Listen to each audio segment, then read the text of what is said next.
Alors c'est un nouveau départ, oui, parce qu'on a plein de nouvelles choses à proposer aujourd'hui. Un pivot, pas vraiment, on a toujours été sur la publicité mobile, on a toujours été dans la monétisation d'inventaire mobile, on faisait d'autres métiers, on essaie plutôt de simplifier ce qu'on fait, d'uniformiser tout le groupe. Et effectivement, on a abandonné les anciennes marques et on a tout rassemblé sous Mozu. Ouais, un nouveau départ, on a quelque chose de très scalable, un beau produit à lancer dans tous les pays où on est présent.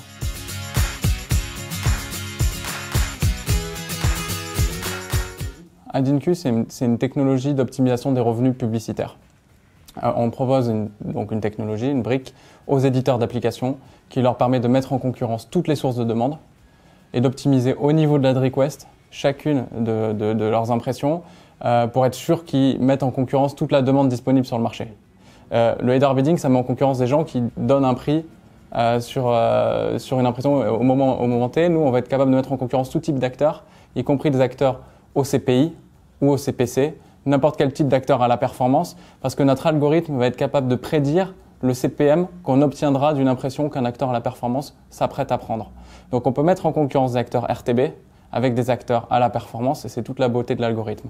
En plus de ça, un seul SDK pour intégrer tous les SDK du marché, un seul dashboard qui centralise toutes les informations de tous les autres dashboards et qui les challenge parce que parfois les informations de certains réseaux sont trompeuses, on va dire. Donc nous, on va vraiment remettre tout ça au clair pour que l'éditeur y voit plus clair sur tous ses revenus et on centralise tous les paiements pour l'éditeur. Donc on va nous-mêmes collecter l'argent auprès de tous les réseaux, tous les acteurs RTB.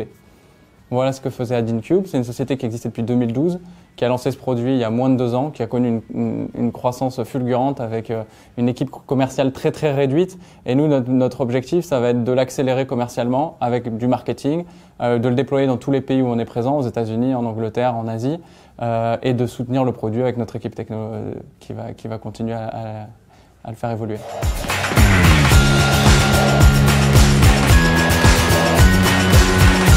En effet, nous, on est là à proposer une technologie au service des éditeurs. Donc vraiment, tout ce qui va pouvoir les aider à mieux monétiser leur inventaire et à faire en sorte que les utilisateurs restent dans l'application également. Donc il faut effectivement jouer sur la qualité. Ça va faire partie des choses qu'on va développer, sur lesquelles on va insister dans les mois qui viennent. Nous, on est vraiment un tiers de confiance. On n'est pas un réseau publicitaire. On est une solution d'optimisation des revenus et on va travailler avec tous les réseaux publicitaires du marché. Et donc, on va pouvoir ajouter des surcouches qui vont permettre de filtrer, mais notre métier n'est pas nous-mêmes de veiller à ce que la qualité de la campagne soit bonne, puisque c'est pas nous qui vendons les campagnes. Donc, on va vraiment proposer des outils au service des éditeurs et effectivement, la partie qualité fait partie des choses qu'on va développer dans les mois qui viennent. On a déjà des surcouches qui permettent de contrôler effectivement les auto-redirects, la qualité des publicités, le contenu des publicités, etc. Donc, il faut que tout le marché aille dans ce sens-là.